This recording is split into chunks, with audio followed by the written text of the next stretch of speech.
Hey guys, welcome back to my channel. Today I'm gonna show you how I did these wicked themed junk nails, and these are press-ons, so I'm gonna show you how to get them to look like you just got them done at the salon as well, because I feel like you can't even tell that these are press-ons. But let's get right into it. I'm gonna be using the long square natural tips from Not Polish. This shape is listed as medium long square on my website because it sits right between my medium and long length shape from another brand, and I've actually never tried these on myself, but this is probably my most sold shape and length along with my long stiletto. But as you guys just saw, the first step is to size every single nail on your natural nail bed and make sure they fit from sidewall to sidewall. That is one of the most important steps to having press-on nails, because if your nails are too big or too small on your natural nail bed, you can just tell they're press-ons. And once I sized them out, I did file them down,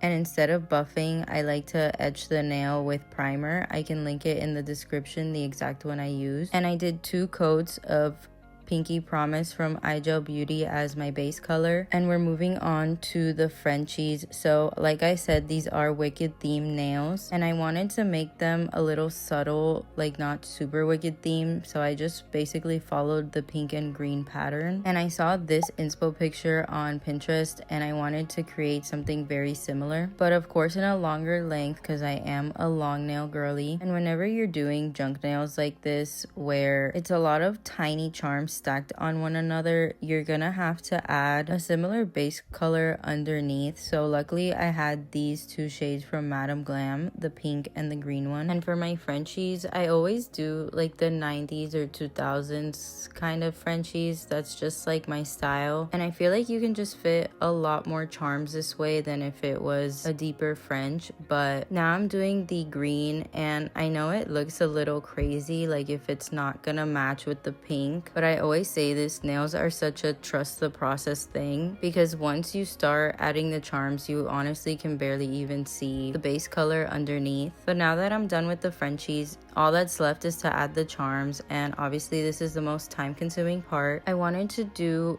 a lot of tiny charms because once it's all put together, it looks very, very detailed. And if you can tell from my inspo picture, they followed a pattern, and I kind of tried to copy it at first, but I definitely had to freestyle most of it because these nails are obviously longer. But I went row by row adding a pattern of gems, and then as I went down the nail, I started doing section by section. I did one side first, and then I would move along to the opposite side, and I really wanted a flower in the middle of it at the tip of the nail, so I would add that next. And then this part is a little bit less symmetrical, but I would just fill in the empty gaps with some more small charms. And once I got this nail down, it was pretty easy to do the rest. This is all of them together, and on the thumb I did add a heart charm. And here's what the green one looks like so far. You can see that you can't even tell the base Frenchie is a darker green because it's just a mix of a bunch of green and iridescent and gold charms that cover the entire nail. But here we're repeating the same exact pattern as I did on the pink nail. So we did that row of very tiny green and iridescent and gold charms, then the chunkier ones, and then again breaking apart in sections and finishing it off with the flower in the center. And I do get all my charms from AliExpress or Amazon. I definitely prefer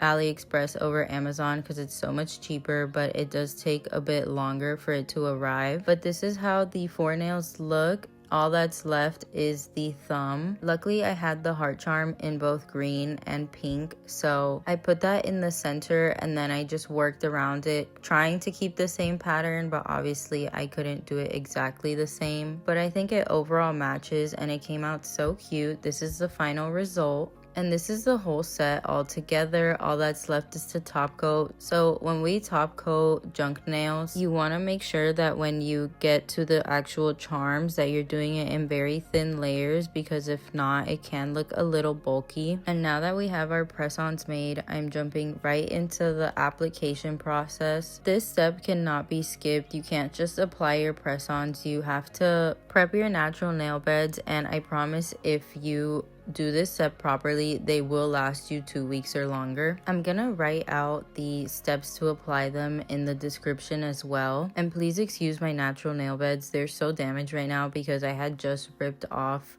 a press-on set before this. But the first step is to apply cuticle remover on your cuticles and gently push them back with a cuticle pusher. And this next step is totally optional, but I like to cut the dead skin under my cuticle. You're gonna want to do this on all 10 of your nails. And really take your time with the whole process. Like, I take 15 to 20 minutes prepping my nails, but I promise you it's worth it. You're not gonna have to worry about nails popping off or anything if you do this step right. And once I do this on all 10 of the nails, I just wipe it really quickly with alcohol. And honestly, that's the hardest part. All that's left is to buff our natural nail, and you want to make sure you get every single little corner of your nail, even the edges. And the last step when it comes to prep is just wiping down with an alcohol wipe on all 10 of your nails. This dehydrates your nail so that it can stick better on your natural nail. And we're finally at the gluing part. I always start with my pinkies. I find that it's a lot easier to apply them this way. And you're gonna apply enough nail glue to fill up your whole nail. And I always start at a 45-degree angle so that it could be as close to the cuticle as possible. And then once it's lying flat on my nail, I move it side to side for 15 seconds. And I repeat this process on every single nail. So I do pinky on my left hand, pinky on the right hand, and then work my way to the other finger. So my ring finger on my right hand, then my left hand, and so on and so forth. I honestly press it down until I can tell that they're like really on there. But that's pretty much it when it comes to applying press-ons, you guys. As long as you give yourself enough time to properly do the entire application process, they should stay on for at least 2 weeks. But of course, other factors like how rough you are with your nails can jeopardize that as well. But honestly, I'm pretty rough with my hands, and obviously I work with my hands every day and I don't have any issues with them. And the sizing step, like the very first step before you even make your press-ons, is also very important. That's why I always tell my clients to